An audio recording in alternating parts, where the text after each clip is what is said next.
What's going on, everyone? So today I'm going to go ahead and talk about a few ways that may possibly help you survive a bear market that I have used in the past, and a few techniques that I'm planning on using in the future as well, because as we all know right now, Bitcoin and the crypto markets and like global markets in general are taking a beating. So let's just go ahead and take a look and kind of just discuss what's going on and pretty much what I'm planning to do in the future, and things that might actually help you kind of plan for what you might want to do as well. All right, so here we have Bitcoin right here sitting at $35,900. Altcoins are just now starting to get demolished right now. Quite a few of them are actually taking a beating. Hex is actually holding up right now, up 3%, which is pretty cool. But a lot of the other altcoins are starting to take their hits right now. Where, as you can see, we're on the coming towards that bottom range of the Bollinger Band. So we should be seeing a nice little kind of relief type bounce here soon, hopefully. Hopefully we don't see a continued sell-off.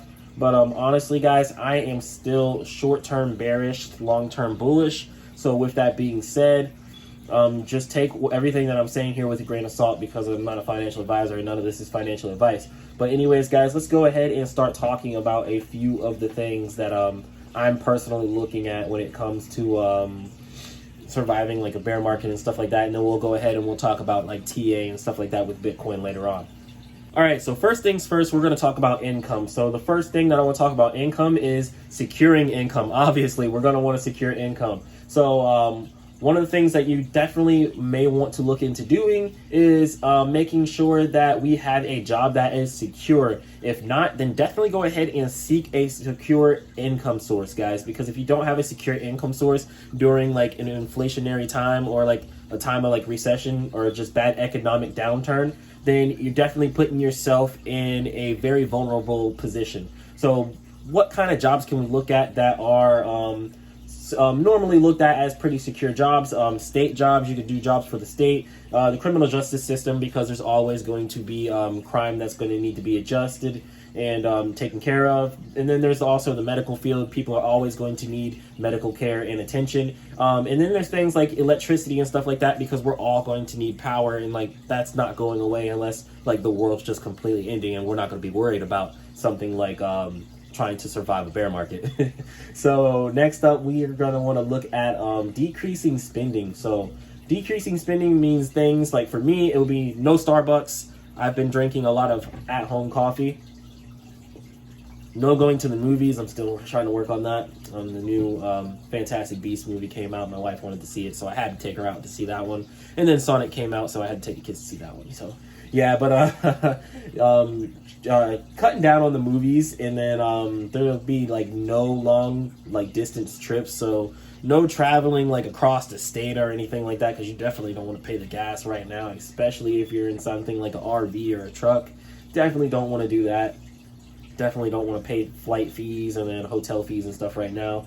And then there's also like things like no Netflix and subscription based things, etc. So you're definitely going to want to like go through certain things, like what can you live without. So like if you have Netflix but you watch a lot of YouTube, then you can kind of do without Netflix and get rid of that monthly payment and take that couple dollars that you paid monthly towards Netflix and kind of move that spending to somewhere else. Which brings me over to the next thing, which is increasing your spending on other things. So we can increase spending on things like gas cans, deep freezers, or food, because the prices on those are steadily rising.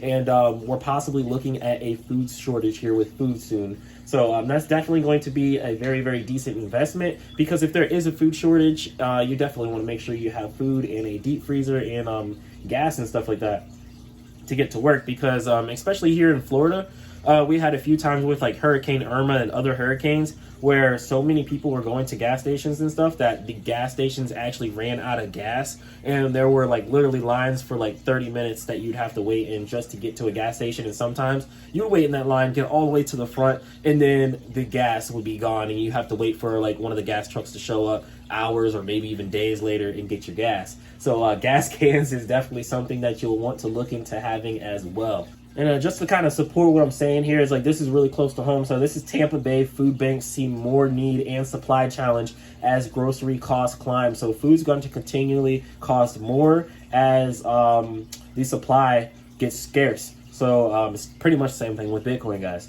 So the harder it is to get food, the higher the cost is going to be from stores. So we're having issues like that, like this in Tampa, just worldwide, guys. Like my dad's a truck driver, and he's already like pretty much told me like what I need to like stack up on. He's helped me go ahead and use his truck so I can load up a his pickup truck, so that I can go ahead and get a deep freezer. But he does drive semi trucks, so there's definitely the supply chain shortage. So there's definitely gonna be supply chain shortages on other things as well, like chips and stuff like that.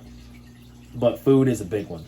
And then we also have things like this here. So on USA Today, they've been talking a lot about like recession and stuff like that. So what could that mean for the average person? So if you guys want to go ahead and check this out, definitely go ahead and check this out, because it's some decent information in these articles. So this is USA Today. So there's definitely a lot of things that you are probably going to want to look into when it's coming down to recession. So you're going to want to make sure you have like all these things that we're talking about now, like income and stuff like that, because the average person is definitely going to be feeling it once we get down into the grit of things, you know what I mean? So next up, we have on the list bundle deals on things like insurance and phone services, etc. This is because you will really want to spend more on necessities now so that you can save more later. So if your insurance is offering a deal where you pay this X amount right now and you save this X amount in the long run, and you can't find any other cheaper insurance, it's definitely a smart idea to go ahead and do that. And the same thing with like the phone service and stuff like that. But that's only if you have the money to spare for that. If you don't, then definitely we'll probably have to end up finding another way. But as you guys already know, I'm not a financial advisor. None of this is financial advice. This is just me like going over just some of the things that I'm personally looking at.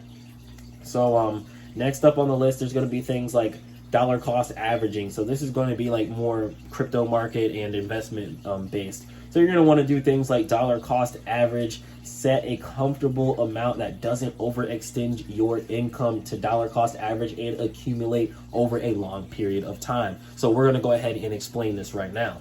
So no one's the perfect trader, the perfect investor, and no one's going to always 100% catch the top and the bottom of anything. So this is where dollar cost averaging comes into play, because dollar cost averaging is pretty much just taking a small percentage of your income and averaging it into the market over a long period of time. So you're going to be catching the tops, you'll be catching the mids, you'll be catching the bottoms. So over the long period of time, if you're bullish, dollar cost averaging is a great thing to look into.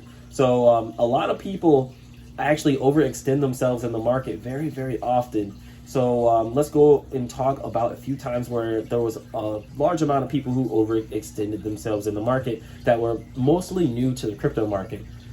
So let's say a lot of people got hyped up on Bitcoin here because it is heading to new all-time highs, heading towards 50K, and everyone was hyped up. I even thought we were going to 100K. Like pretty much the whole crypto space thought we were going to 100K and we were going to see a huge, massive blow off top and everything, which didn't happen. So a lot of people started jumping in and overextending themselves around this range here.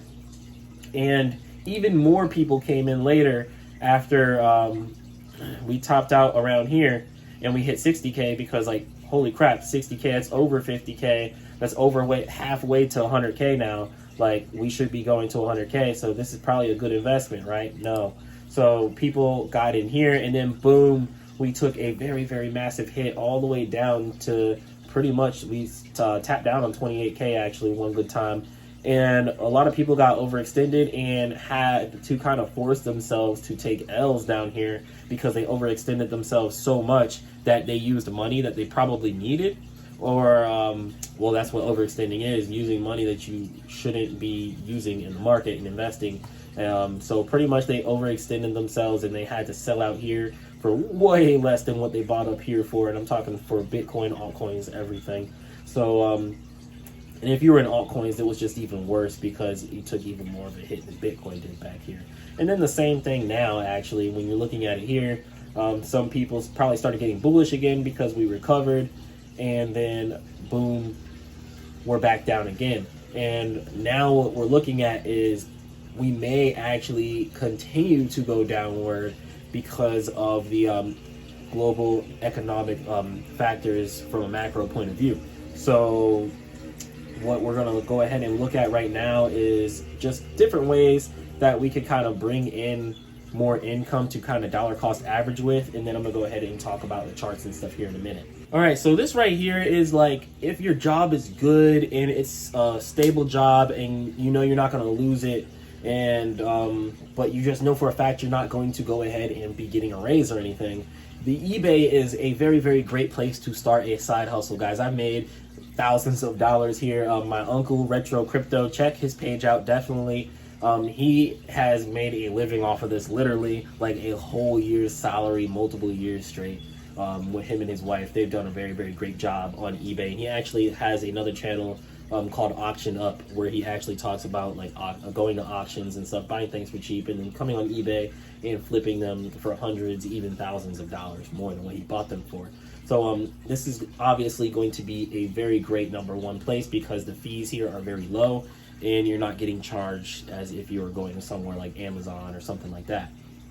As you guys can see down here, I have a few things that I've actually been looking at right here.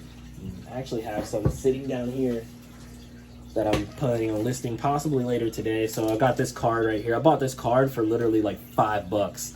And as you can see here, it's listed at like $200, $100. And I bought this card for $5, maybe about like 10, 12 years ago. So I've been holding on to things like these, guys. Just things that you've been holding on for a long period of time. You can go ahead and list on eBay. I'm into boxing, as you guys can see. I box, or used to box. I'm thinking about getting back into it.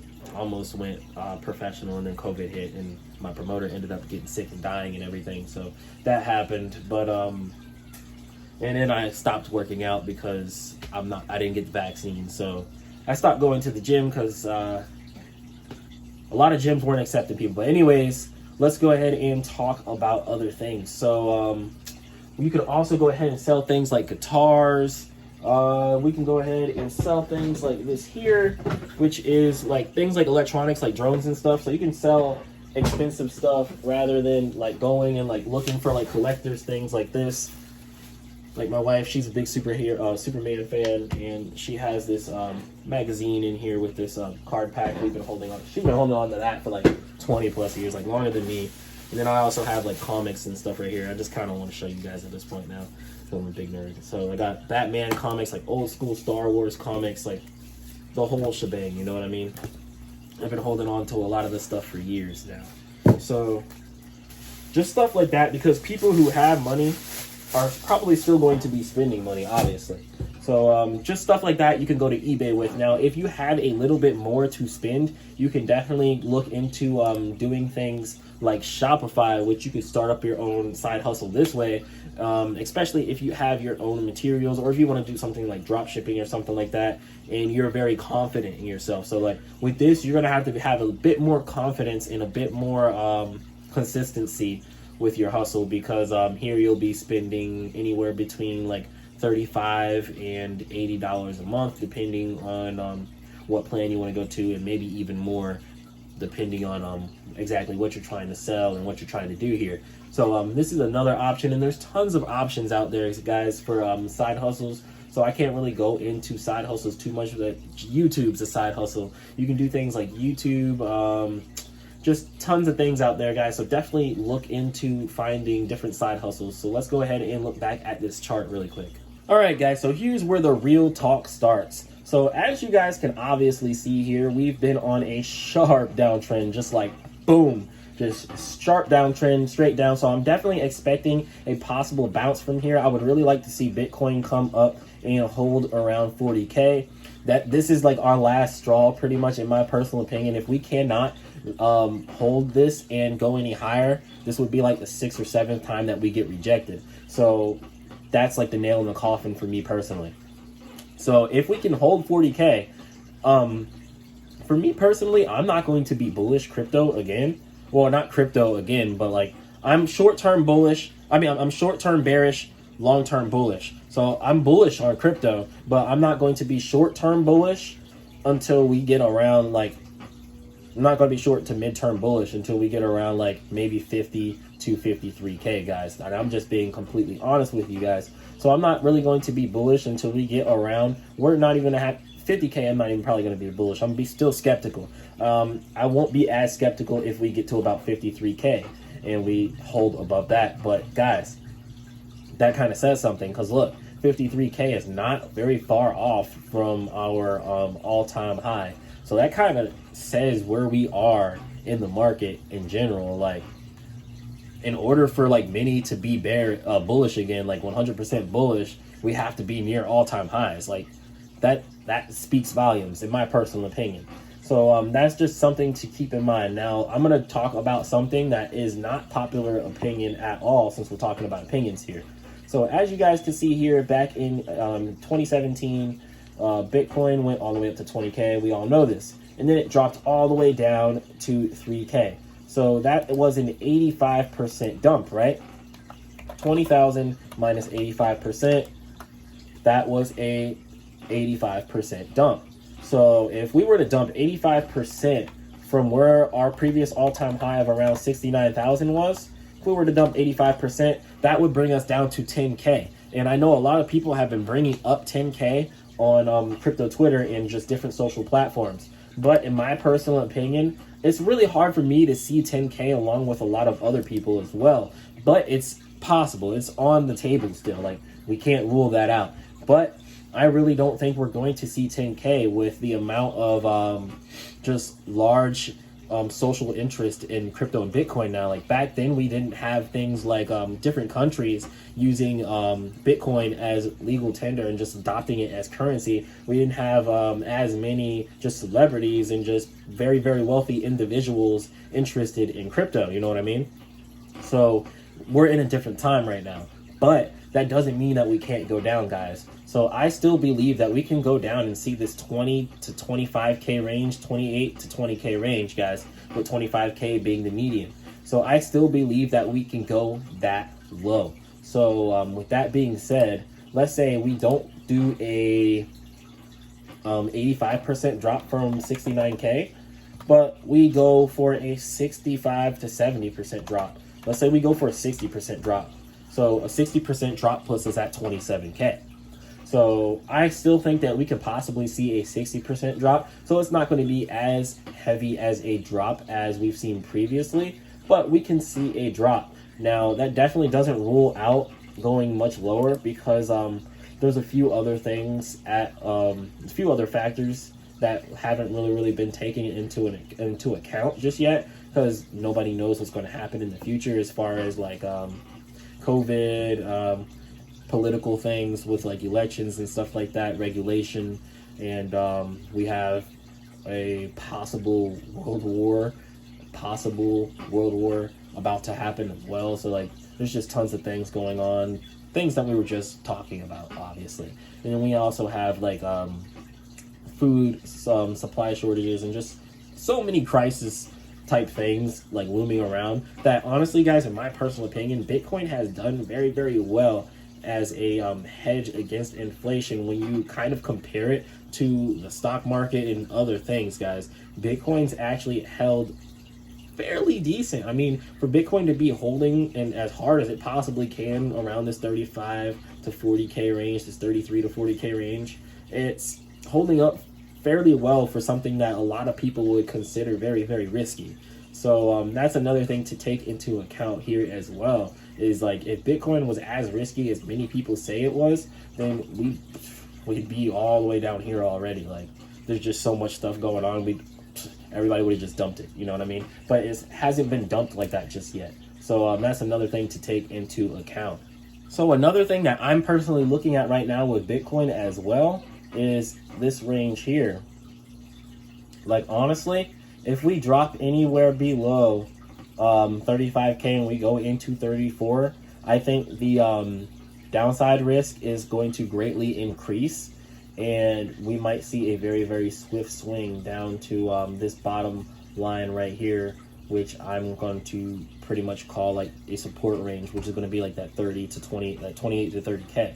So between 28 and 30K, and then we might see it trade off of that range for a little bit before trying to move back up and trying to retest this range here. And then we'll probably get that nail in the coffin that sends us back down either at this level or slightly below. So there's just a lot of things to watch out for with Bitcoin right now. If we can't rally from here, there's not really much hope left for what's going on with Bitcoin now. This is obviously a very bearish signal, but it can possibly flip bullish. So this is going to be a really hard one to watch in the market. Honestly, I'm short-term bearish, long-term bullish, as I said before. Now, midterm, I'm a little wishy-washy, but I'm leaning more towards the bullish side, midterm. But short-term, it's definitely not looking good in my personal opinion. Now, what we could see possibly happen is Bitcoin kind of decouple and take off from here. But that's just going to be like a Hail Mary, like nobody really seen it coming type of event, other than like the people who were like just 100% positive but Bitcoin was going to take the hell up. You know what I mean? So it is what it is right there. Now, another thing that I want to do, that I do want to talk about here is this right here. So MicroStrategy could defend 21,000 BTC to stop a margin call. So the MicroStrategy Q1 earnings call has revealed that they have a vested interest in keeping Bitcoin above $21,000, which should there be a market capitulation. So MicroStrategy currently owns 129,200 Bitcoins, according to Michael Saylor, which is the CEO. And that's pretty much like one of the biggest supporters of Bitcoin. Like literally, I've never seen somebody so die hard on Bitcoin. So the company actually just recently took out a $205 million loan backed by their Bitcoin holding to purchase additional Bitcoin. So that pretty much gives MicroStrategy a liquidation point of $21,000. Now, when I say this, imagine playing a game of poker and being at the table and like everybody knows your play. Everybody knows where you're going to strike out at. You know what I mean? So I don't know, but in their earnings call, the CFO of MicroStrategy explained that they have a LTV on the loan of 25%, meaning that they have put up 19,466 Bitcoin as collateral. Therefore, if the price of Bitcoin were to fall to $21,000, then they would be a margin call, as the LTV would rise to 50%. However, there is no suggestion that there would be an automatic liquidation. So there's definitely a lot of iffy things going on with like things with like MicroStrategy and just like other big players in the crypto market in general, guys. There's a lot of things going on behind the scenes here, and some of it's coming to light. A lot of people are starting to pay attention to it. So given how bullish Saylor has been on Bitcoin, it is hard to believe that if they have the liquidity, he will implore MicroStrategy to purchase more Bitcoin for $21,000. This is especially true given that Saylor has revealed earlier this year that their average cost per price is $30,000 Bitcoin. So with that being said, you can look at this in both a bullish and bearish view, really, because if somebody like Michael Saylor is putting this much money into it, he's going to try everything in his power not to allow Bitcoin to go as low as like 10K. Obviously, he's not going to want it to go even near 21K. He's not going to want it to go to 28K. Not going to want to give it that chance. But there's also other big players who are a bit more bearish, who may have more money, obviously, than what MicroStrategy has right now, that may want to cause that mass liquidation. You know what I mean? So it's really big fight between the bears and the bulls right now. But it's definitely going to be something very interesting to look into. I just wanted to bring this story up because it's just crazy that somebody would have that much money and risk losing it at this point in time. You know what I mean?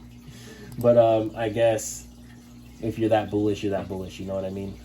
But this is pretty much what I'm looking at with Bitcoin, guys. So those are just a few ways that you can kind of try to like prepare yourself for what may possibly be to come. Like, I'm not saying that this is going to happen for sure, because nobody really knows. I would really love to see it come up to like this 50K range right here, this 48, 50K range.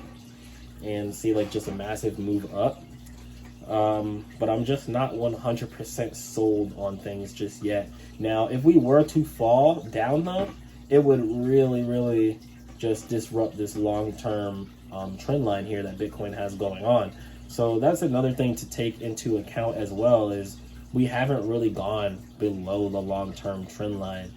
Like, we haven't severely gone below the long-term trend line, and that's why it is a long-term trend line. So with that being said, we pretty much have our answer very soon here, unless we continue to chop sideways. Now that can possibly happen as well. So if we continue to chop sideways, then obviously there's more at play than what many are kind of looking at right now.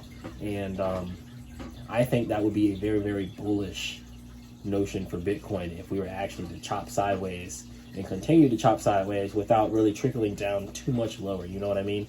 So if we were able to hold this area here and kind of like trade along this level of like support and resistance, then that might be something bullish. But anyways guys, these are just a few things that I'm looking at with Bitcoin. Obviously, as Bitcoin continues to move, I'm obviously dollar cost averaging, as I stated before. So I'll definitely be doing that. And another thing that I do want to bring up really quick is if you have your cash in crypto and you're dead set on not removing it, then you can also like kind of move your risk around by putting your money into things like a miner or something like that that's going to keep giving you income, you know what I mean? So that'd be that passive income. So like you have like a helium miner, so you can keep on mining helium, so it doesn't matter what price helium's at, you're still getting helium, you know what I mean? And you just put it into blue chip cryptos like that kind of reward you for either mining or staking.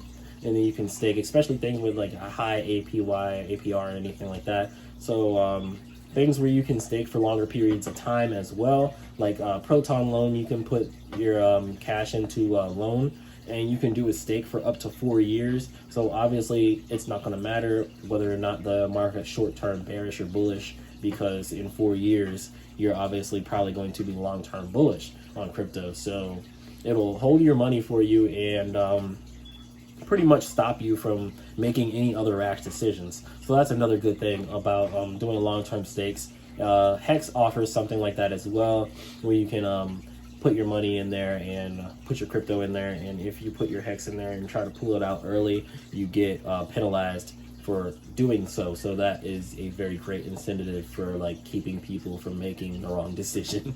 So definitely look into things like that, guys. But anyways guys, that's all I've got for today's video. I just wanted to do a really quick video on just a few ways that we can possibly look into for coming and trying to combat this bearish situation here, and just trying to go with the flow here at this point. So right now, that's all I'm looking at for today's video, guys. If you guys like my content, or you guys have any questions or suggestions about anything, any other ways that we can possibly like help others with getting through like this bearish trend in crypto right now, and then just in the global markets in general, definitely leave them in the comment section below, because I would love to see them as well, because they may be a few things that I haven't tried to do personally as well, and it might help some others out. But anyways guys, thanks for watching. If you guys got this far, I'll catch you guys in the next one.